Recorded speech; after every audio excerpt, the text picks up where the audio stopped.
Good evening and welcome to Changing the Paradigms. This is going to be a dialogue about servant leader in action, transformation in motion with Professor NEVILLE YING. Good evening, Professor. How are you? Can you hear me, Mark? Or you? I can hear you. Yes, we can hear you. That's not seeing you on screen, you know. So. Good evening, Professor. Good evening, everyone. Okay, so good afternoon in Jamaica. Great. Servant leader in action. Transformation in motion presents the position that servant leadership is the key to effective and successful organizational transformation for sustainability and resilience. Compelling arguments and cases are used to demonstrate the impact of contributions of servant leaders to organizational transformation is a result of the effective application of 4 critical success factors, simultaneously with 3 servant leadership competencies, which are conversational competencies, emotional intelligence competencies, and strategic thinking. The 4 critical success factors emphasized in the book are empowering, using the people-centered approach for organizational transformation to build the decision-making and creative capacity of people and inspiring them to engage in transformative initiatives. Risk-taking, making bold, strategic, and creative decisions for the future, which is unpredictable and uncertain. Financing, building organizations that are financially self-sufficient to give them greater degrees of freedom in designing and implementing transformative initiatives. Preserving the core values of the organization being preserved while it responds simultaneously to disruptive forces during its transformational journey. This book will be of value to servant leaders who are seeking to make a positive transformational difference for sustainability and resilience of their organizations, persons. I would also add communities, preparing themselves to perform key transformational servant leadership roles, faculty and students in colleges and universities researching and studying transformational servant leadership.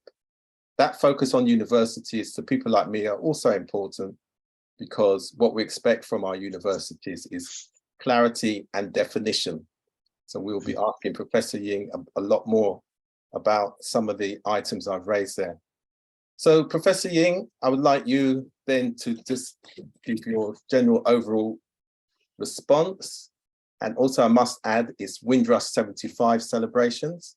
And we of course are responsible for the Windrush Anchor Heritage Education Program that has servant leadership at its heart.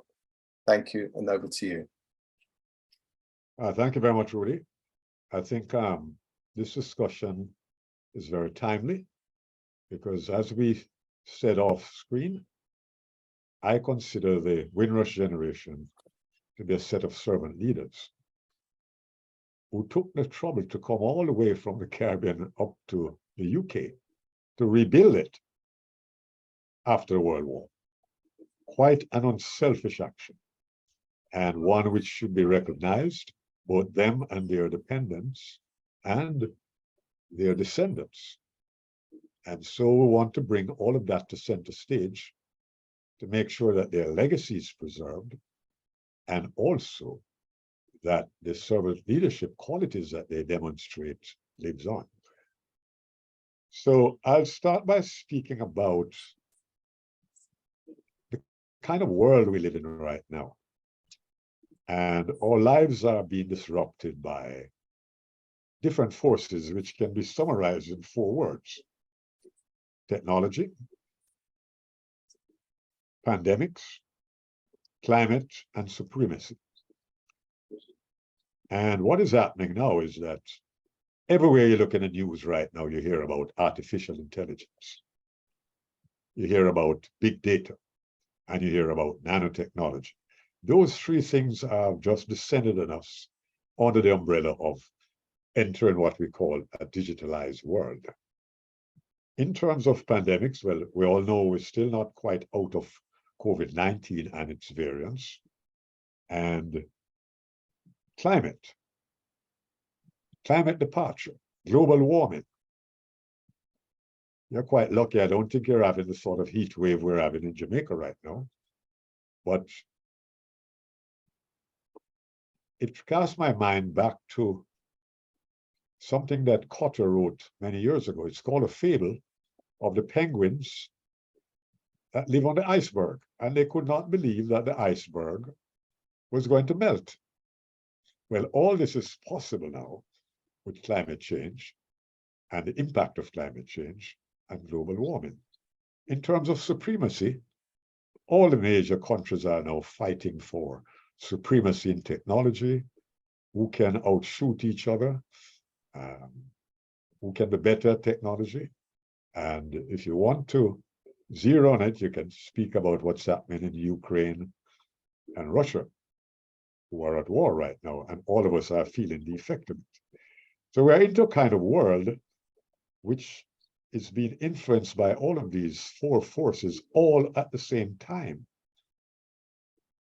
And so that has made the world very, very unpredictable and uncertain, and leave us in a position where we get straight to what we call the first critical success factor in being a servant leader, which is to take risk. Because right now we have to plan for two scenarios: success and failure. But the good news is that if we invest in people and their development, which is what we speak about when we say empowering, which is basically assisting people to develop their creative capacity and their decision-making capacity. But more than that, to take them out of their comfort zone, where they will do things that they have never done before, with the confidence that this will lead to a better life. And so I want to speak a lot more about empowering, because that's going to be one of the most powerful things that we can do as a servant leader. If you have empowered people, that's how you can transform organizations. That's how you can transform communities. That's how you can transform the nation. The other thing that Rudy mentioned earlier was the old question of financing. What I say in the book is that it's no use you have what we call lofty ideas if you have no money to implement them. And so, for instance, at the Jamaica Social Stock Exchange, which I happen to chair at the moment, we are working in projects in Jamaica to assist them to be financially self-sufficient so that they can go out in communities and do the wonderful servant leadership work that they want to do. And this is whether they are churches, they are schools, they are individuals, they are private sector. Whatever it is, you're going to need financing.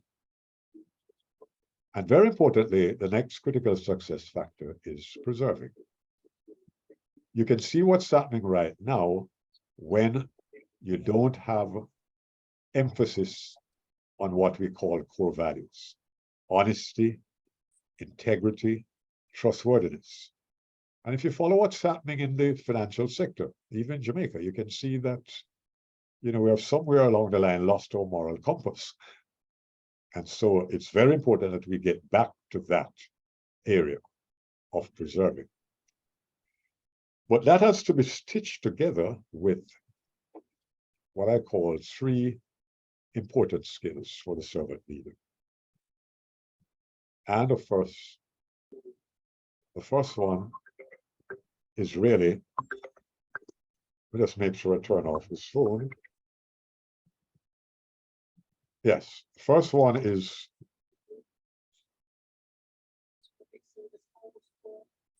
conversational competencies. We spend most of our lives in conversations. And what I speak about in the book, and I'll come back to, is that when we're having conversations, we must be very clear what type of conversation we are into. So you have a vision conversation, which is, where do I want to take a person or a community or the nation? The next kind of conversation is a creativity conversation. What kind of creative ideas can we come up with as we plot our way forward to the future? And thirdly, a conversation about how can the leader and the followers trust each other, and how can the followers trust themselves? Because trust is very fundamental in terms of building relationships. Because building relationships, and Rudy, remember that in the first book, I spoke about the word relate, which is building relationships based on lasting bonds of trust. So trust is extremely important in this whole process of preserving these core values. So I don't know if that gives you an overview of where I'm going, and we can open up for discussion on that. But I haven't spoken about emotional intelligence. What I've done in the book is to describe 4 aspects of emotional intelligence. The first one is what we call self-awareness. Are you aware of your emotions? Are you somebody that just fly off the handle very quickly? Are you someone that you get very emotional when you are around people that you don't like? It's very important that you are aware of your emotions. The second thing is, how do you manage your emotions? And that is called self-management. Yeah. How do you deal with stress when it comes around? And thirdly, how do you deal with your emotions in social interaction? You're going to meet a variety of persons. They have different personalities. They have different views about religion, about politics, about sexual orientation. How do you accommodate all this?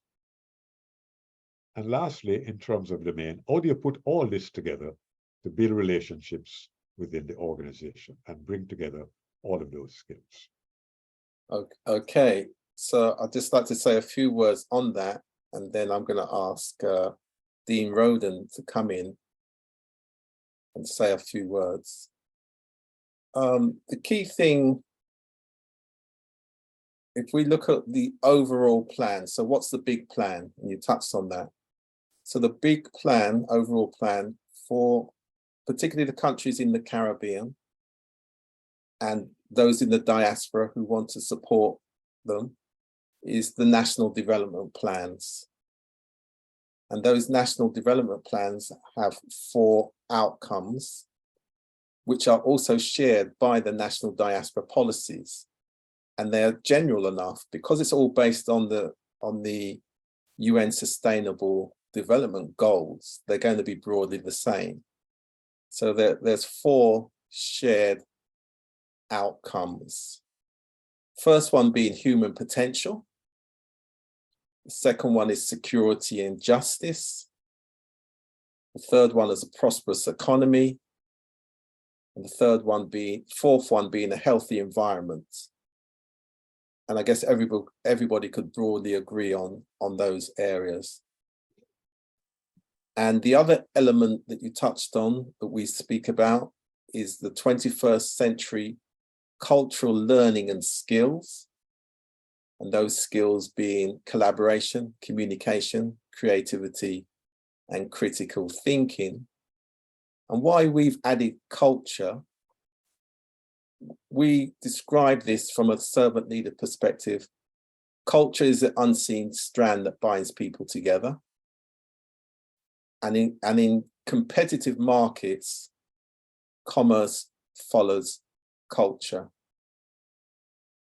At the same time, from a servant leader perspective, we're thinking about the alignment of new institutions and systems for 2030. Because as you mentioned at the beginning, the post-COVID, there are a lot of changes in terms of how our lives are governed, and the means of communication have significantly changed. And then just before Dean comes on, based on your overview, the first one being around values. So we talk about the values of respect and inclusion are the common ground for all, regardless of background, culture, or status. And that, of course, is about empowering communities, making best use of all the skills and resources that you have in your neighborhoods. And then finally, we talk about servant leadership through inspiring inclusive, peaceful, caring, enterprising neighborhoods and local communities. And then before I come to Dean now, the importance of young people. We work with the 3 principles that are laid out quite simply. Young people need somewhere to go. Young people need something to do. Young people need someone to show them how. So, Dean, I'd like you now to come on board and set out your perspective. Thank you. First of all, I'm very thankful to be on this platform. It's an honor. And as Professor Ling stated about servant leader, I could remember 40 years ago as a servant leader, as a citizen association person, I was introduced to community work. I could not turn on the computer. And as you say, technology have changed. Now I'm running an online program. So as a servant leader, you have to prepare yourself to move with technology. And young people, as what Mr. Page said, we try to enforce things on these young people, but we have to take back and listen to what they want. And listening to what they want, that is what our program do. We listen to what the young people want, and then they need someone to show them how to do all these things. And then we provide mentors to come on the program to guide them, what they need to do. So, as I've been a scout leader for over 30 years, and one would think that all the boys would need to be a scout, but you have to take time out to listen. Some wants to be in the cadets, some want to be playing football. And then as a servant leader, you have to try find that resource to get those mentors to show them how, because you can't do it by yourself. You need to have other people to show them, the skill. And it has proven, and to have our program running for 3 years online, it prove itself what we're doing, to have young people on your program for 2 hours just to get these ideas, what people are going to be showing them all. And it's a privilege. And I tell you, as I said, technology, you have to, as a servant leader, you have to think that community service is, I call it committed service. Because when I started my community work 40 years ago, I didn't know how to still doing it. And one have to understand, giving service, you must make that commitment. Okay, what I would like to, there's a broader perspective to your work, of course.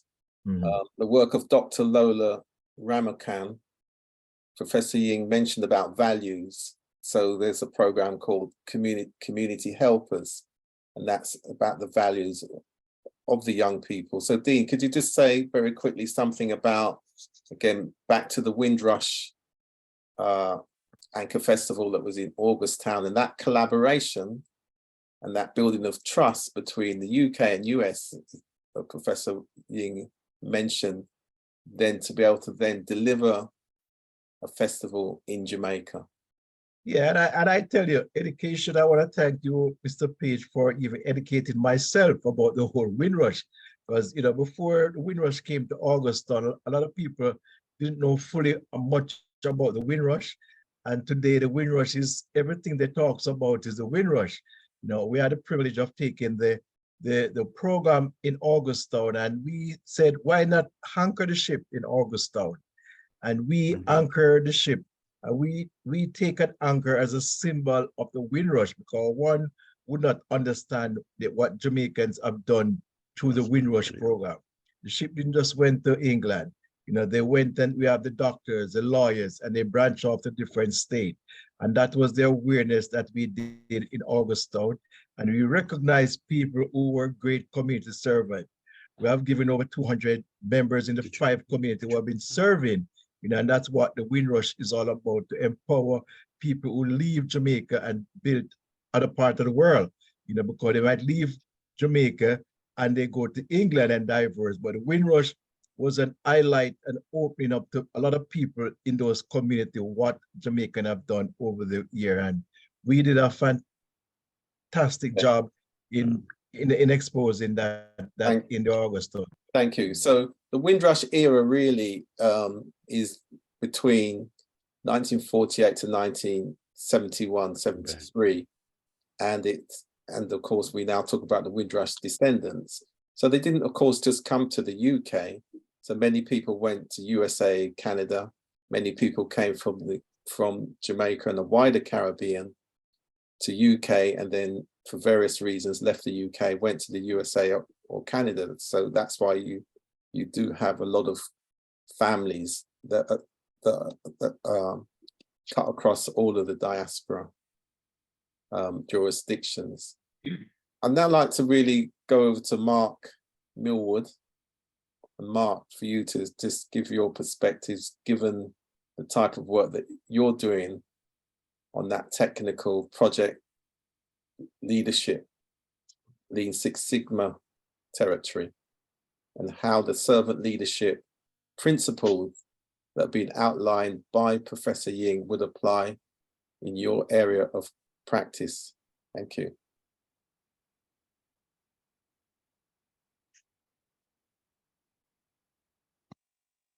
Go ahead, Mark.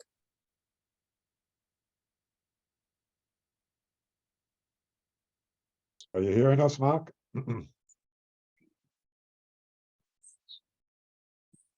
Probably need to unmute him.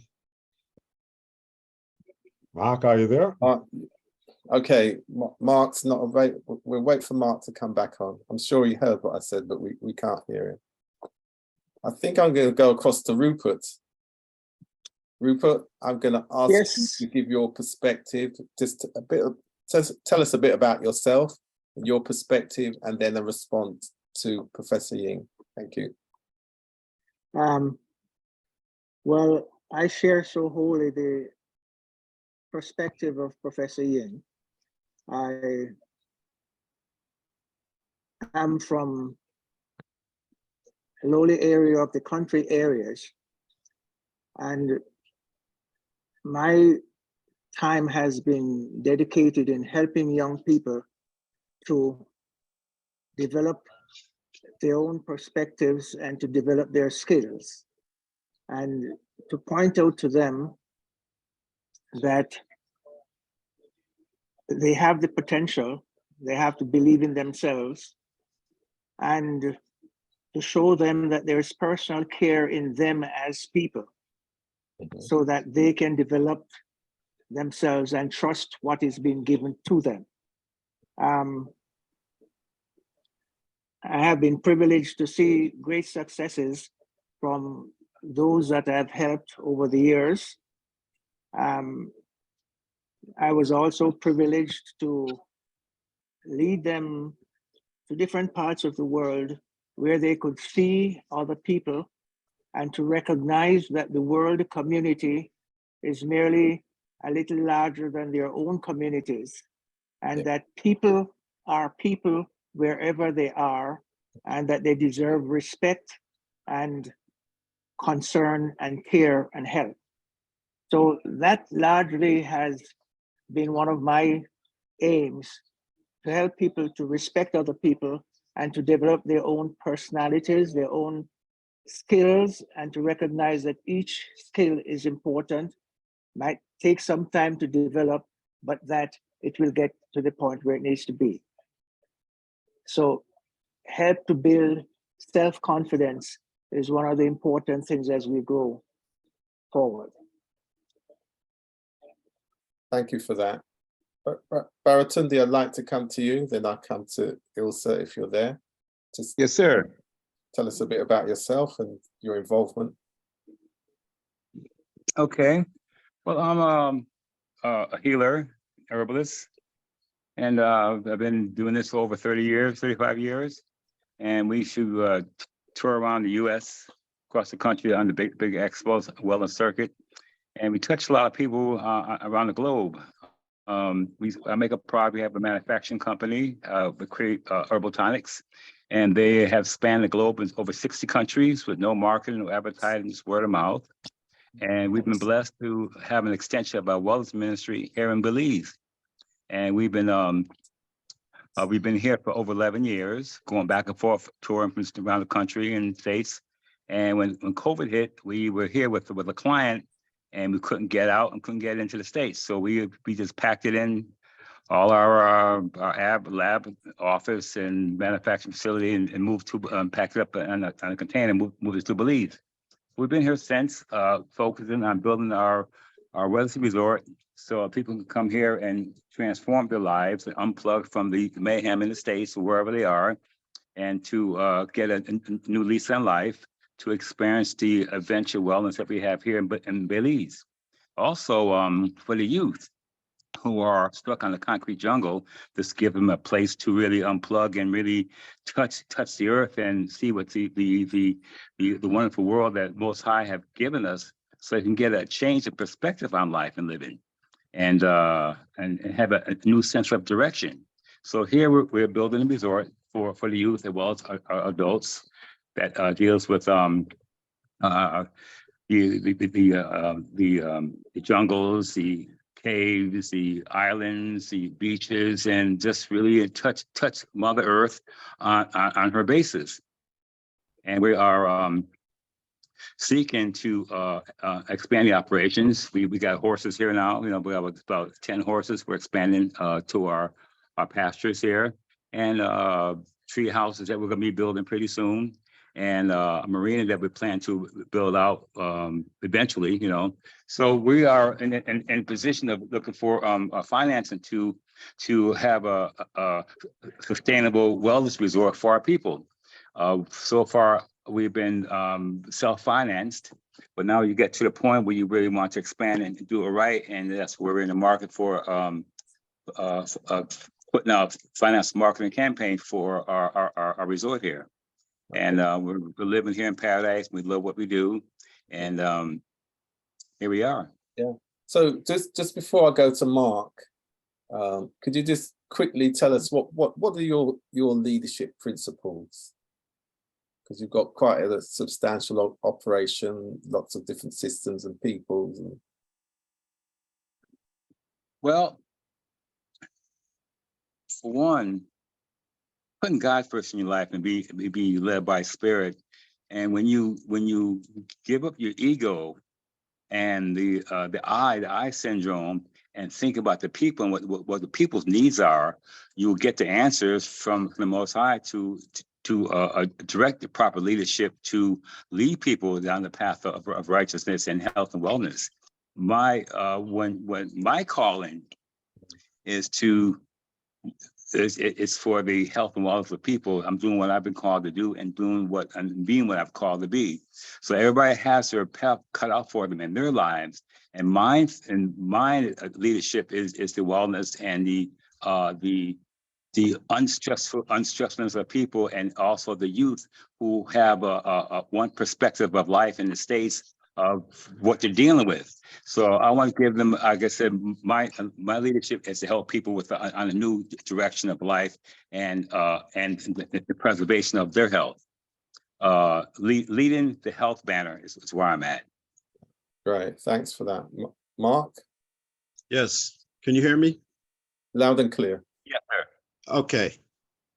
So what question are you putting to me? Right, so what going back to Professor Ying, his focus on servant leadership and the various critical factors, how do you relate that to your approach, which is underpinned by the Lean Six Sigma process?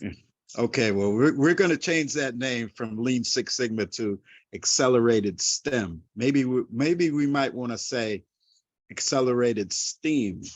because we want to include the arts in there as well. And so this is a conversation that I've had with Professor Ying, and it's an ongoing conversation that that I've been having with regards to servant leadership in that role of educating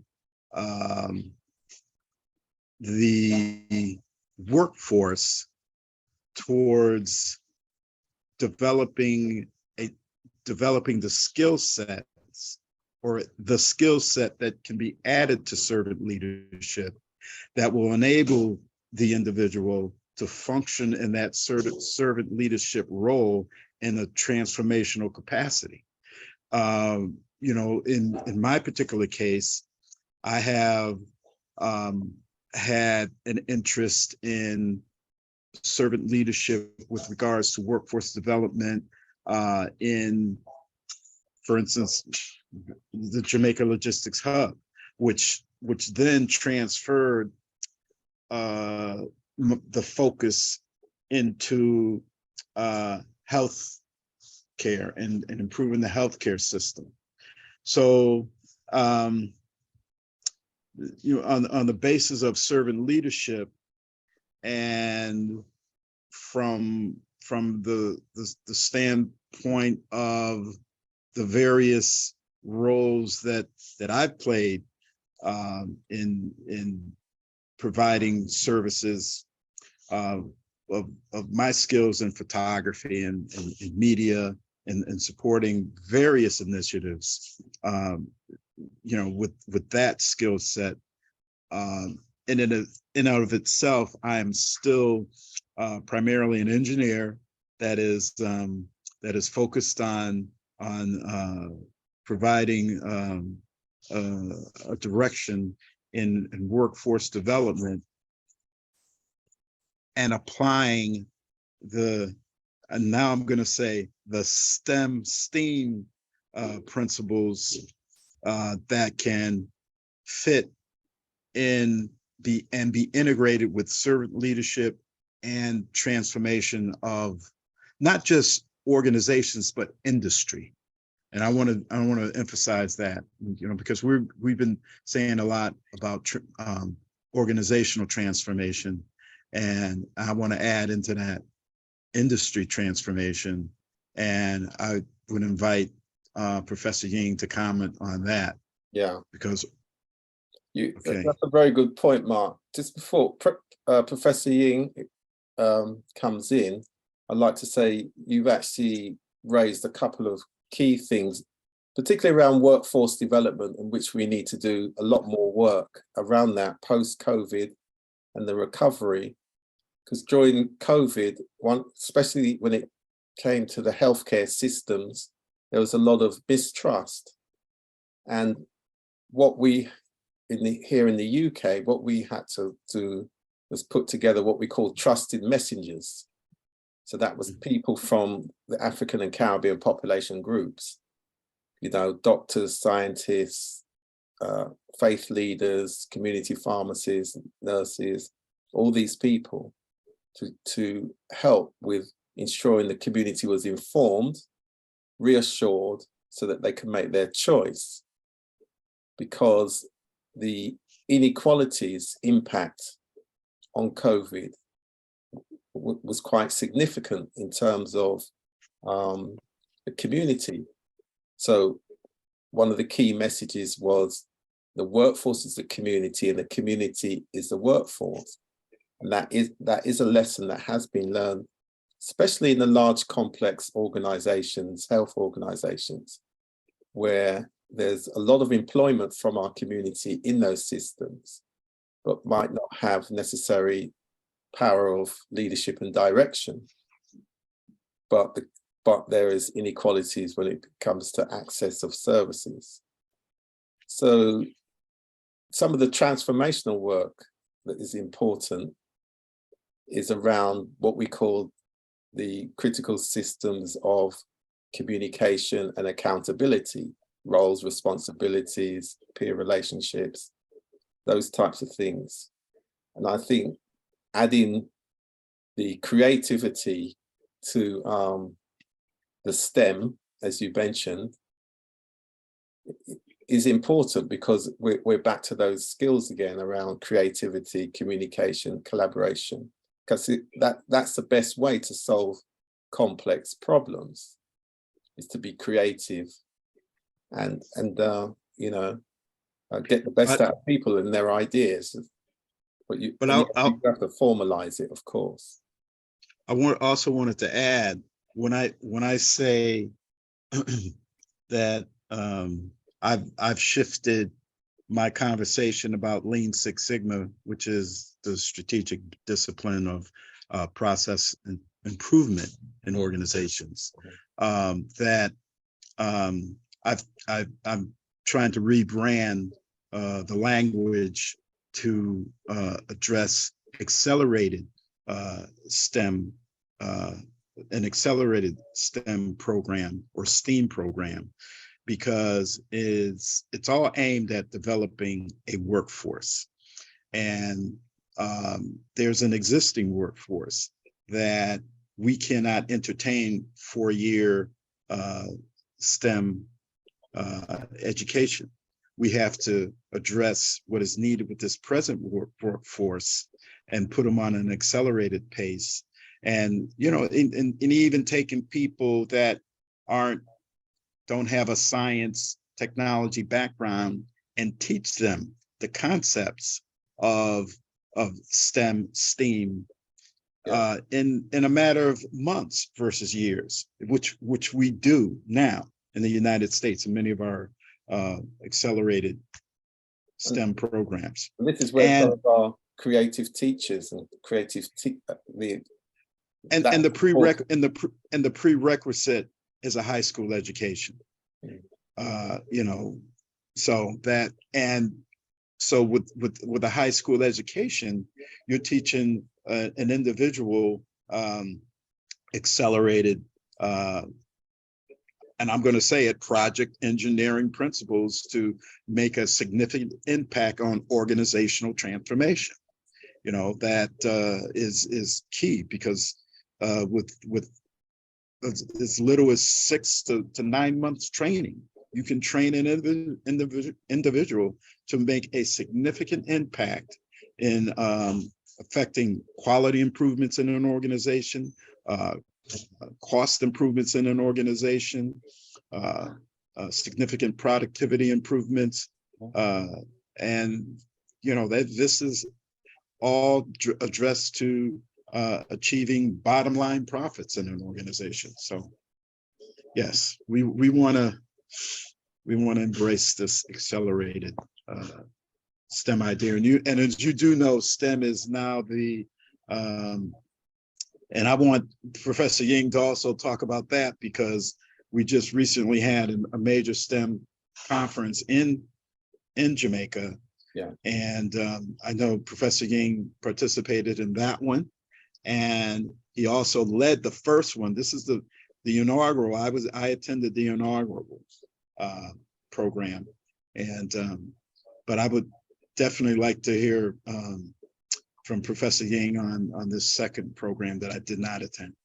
Okay, thank you. So, Professor Ying?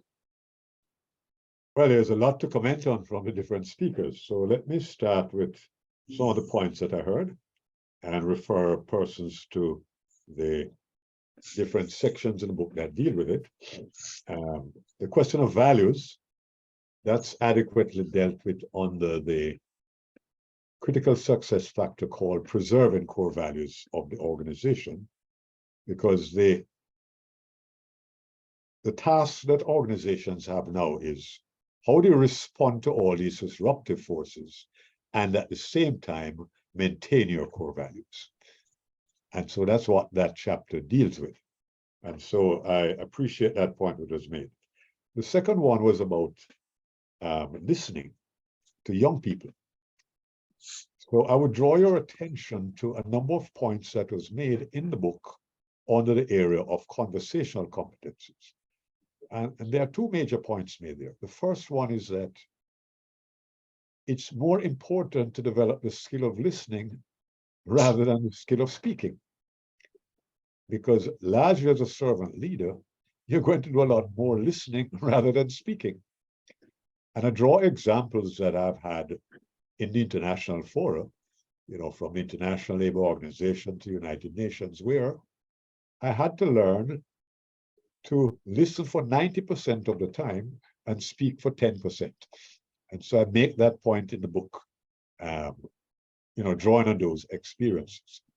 The other point that I would like to draw your attention to on the conversations is that when you have conversations, you're interacting with personalities.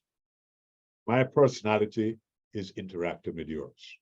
So in the book, I go through what I call transaction analysis, because that theory speaks about the three components of each person's personality, which is parent, adult, and child.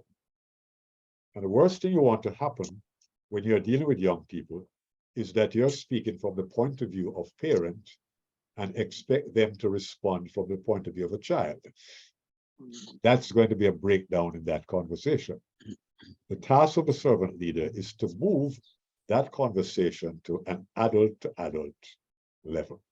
And so I spend some time in the book speaking about those three components of the personality in transaction analysis and how you utilize them. The other one about healthcare, there's a chapter that deals with what we call the characteristics of the workplace of the future. And one of them is that in the workplace of the future, you're going to have a great difficulty in what we call work-life balance. And on the work-life balance is the importance of health and wellness become very, very critical. So I'm just trying to anchor the points you have made into different areas of the book that you can go to and see an expanded description of them. Mark spoke about STEM and all that.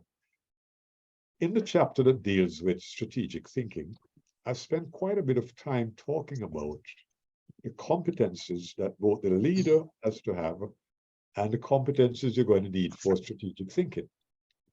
And the top ones are really critical and divergent thinking, complex problem solving, and adaptability, which is now what we call the mix of hard and soft skills of a servant leader.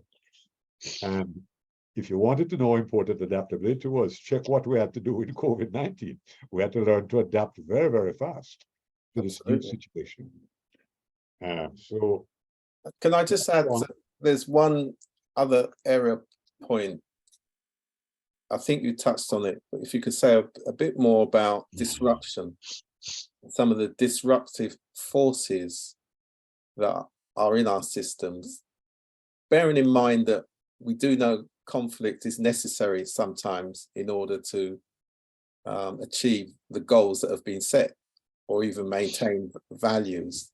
So where would people get a sense of the challenges around disruption, given that disruption sometimes is necessary from within systems?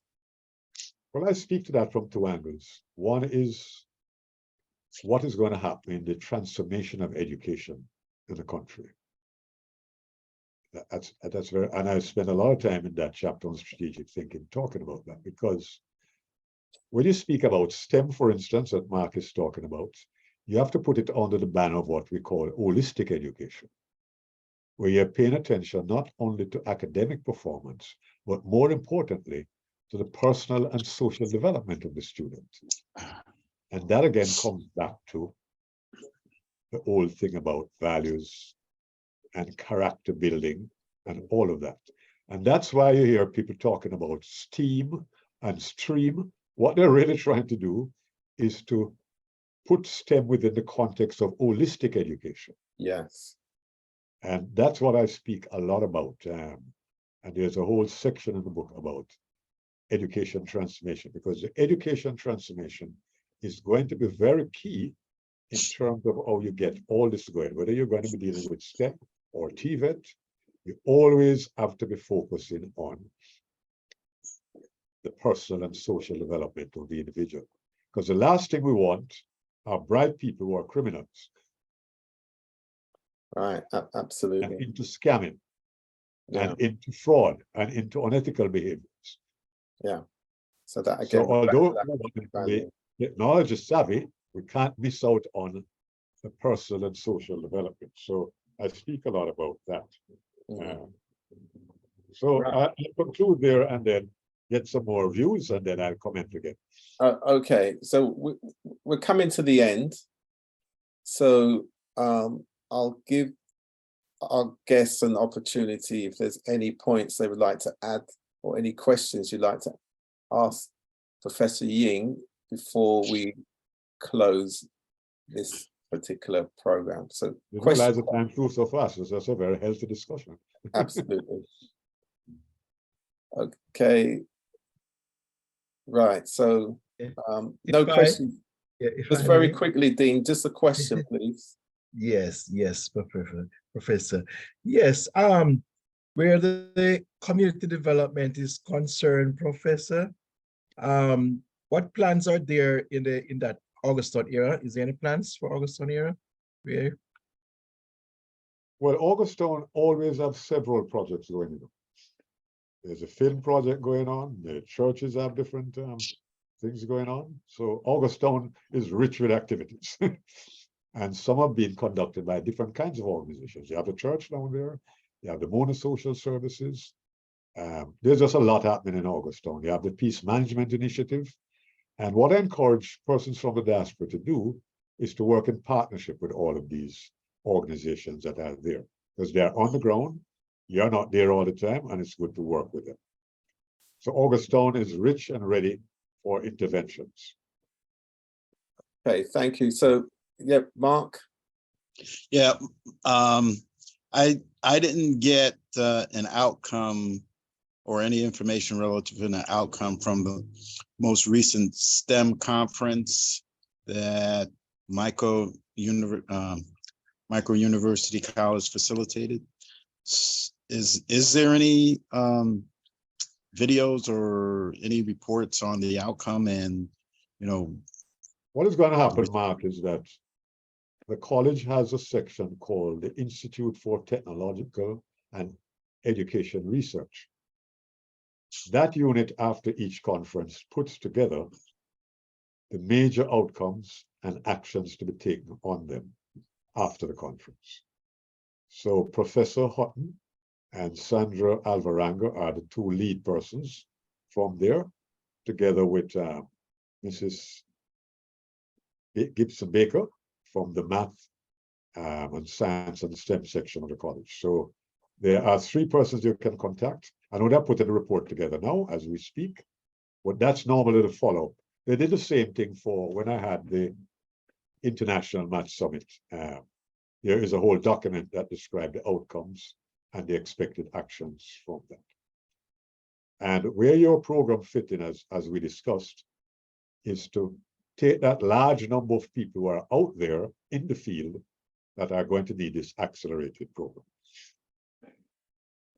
Okay, thanks for that. Professor Ying, so the final point, final point, I'd like you to say a few words in terms of the National Development 2030 agenda and the alignment between those national development plans and the national diaspora policy, given that implementation is key to attainment. Well, the good fortune I have is that I actually developed the first draft of the policy, and I tried to link the policy objectives to the core goals that you mentioned, which is developing the full potential of Jamaicans, a prosperous economy, peace and harmony in communities, and the effective use of and protection of environmental resources.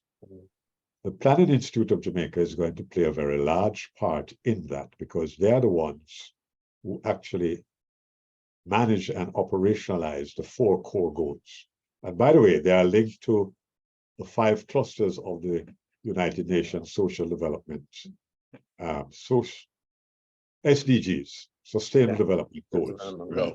Yeah, which actually are in 5 clusters: planet, people, peace, prosperity, and partnerships. So you notice the word partnership is very, very important.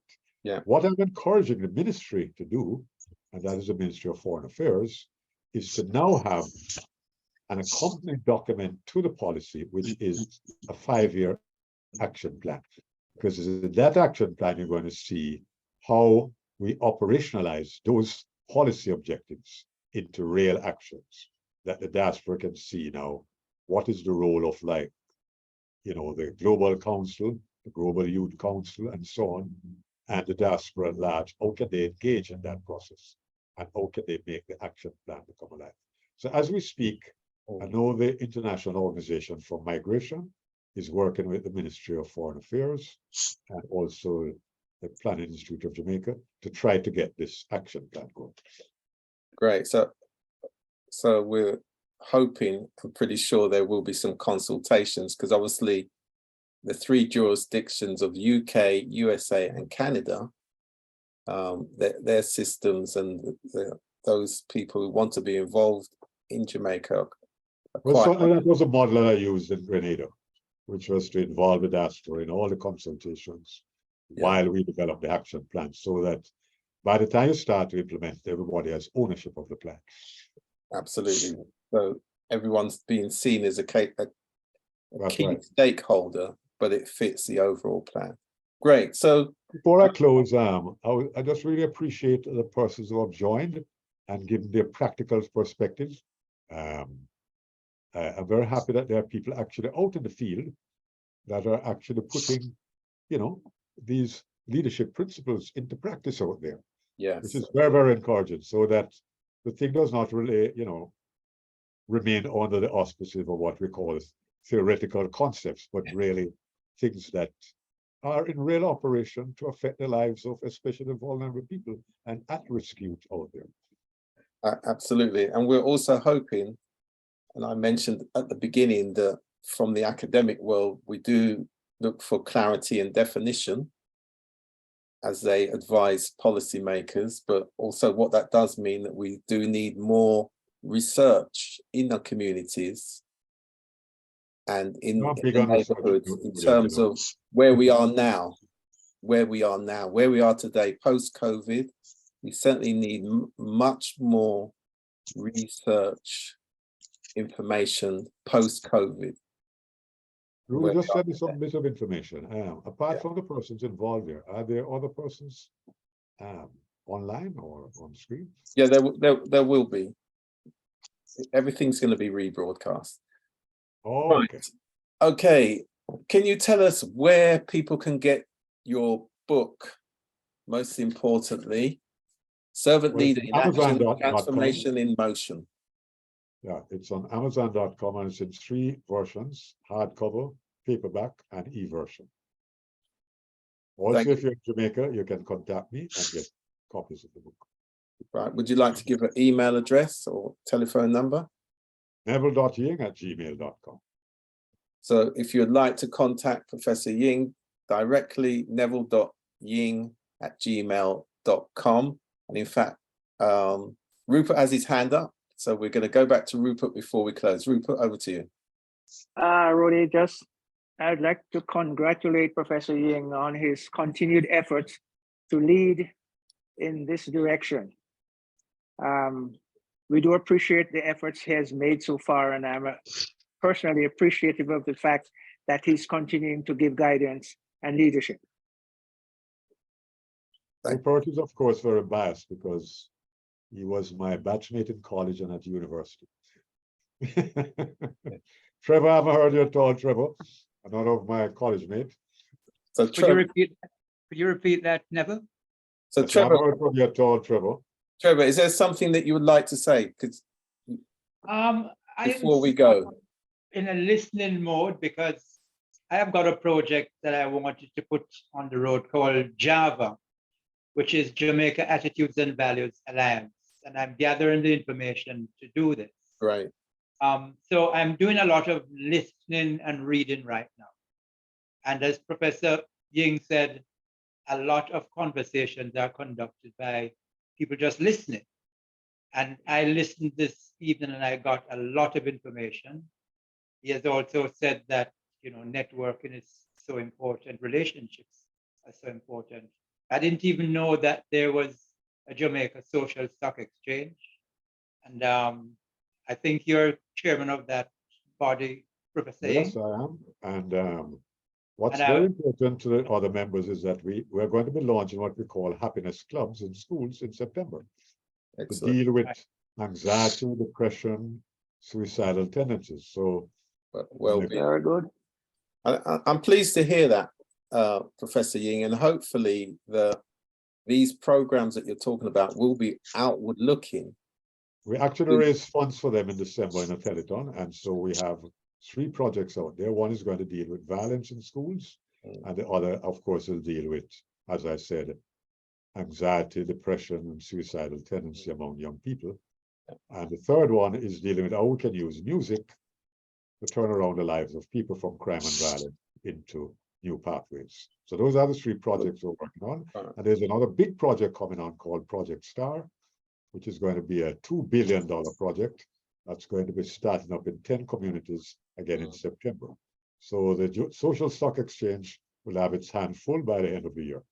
So I still, my point, and I'm going to press you on this because you didn't really answer it, is how is it these projects going to enable the knowledge, skills, and experience within the diaspora to be part of the implementation as stakeholders?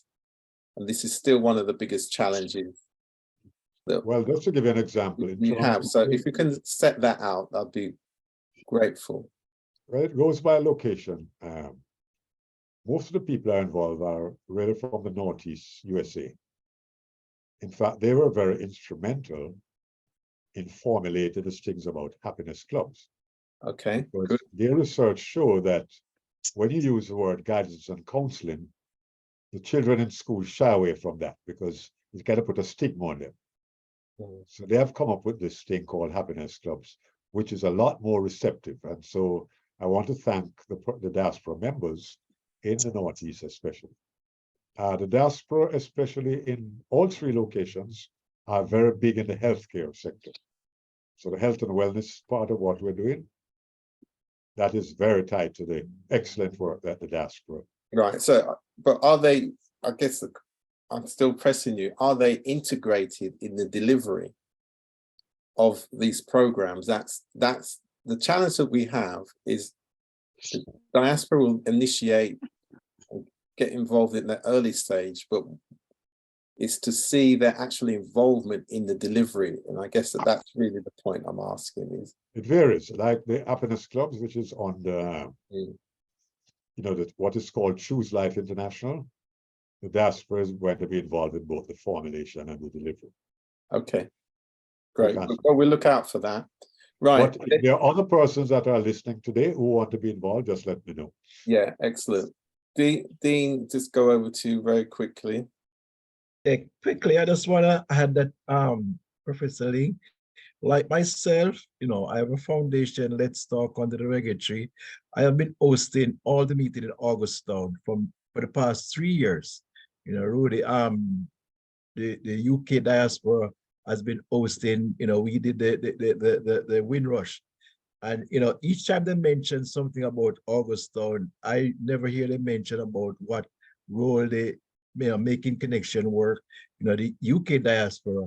When you say the diaspora at large, you single out the Northeast and, certain part, but certain project, maybe people are not aware the work that we're doing, because we're up on the ground. Who is on the ground? Not a few persons in the diaspora can say they go in Augustown, so, and it's not mentioned. They mentioned I went there last year. I was in Augustown last year. If I didn't go and see what's really going on, Mr. Page, a lot of people who in the diaspora didn't want to come to Augustown when they were invited. And, so, it's, people who have been doing the groundwork on the field when they're talking about collaboration need to be noted, and I think I want to get that point very clear. Yeah, we get the point around recognition, Dean, and it's certainly over as we go towards the 2030 campaigns, I think we're going to make sure that that word recognition, which is an integral part of servant leadership. Sorry about that. I want to Bermuda person. I'm sorry about that. I want to make connection. If there's any way I can be of any assistance with our program, Let's Talk, I would like to see if I can, make that collaboration with you. We all details will be shared. Right. Okay. We're going to come to the end now. So thank you very much, everybody. And just finally, if you want to get hold of Professor Ying, Professor Ying, do you want to give your email address again very quickly? It's neville.ying@gmail.com. neville.ying@gmail.com. Thank you very much. And if you can't remember it, call Rudy. Rudy has all of my details. Absolutely. So thank you very much, everyone. This has been Servant Leaders in Action, Transformation in Motion, and it comes under our theme of changing the paradigms. Thank you and good night. All right.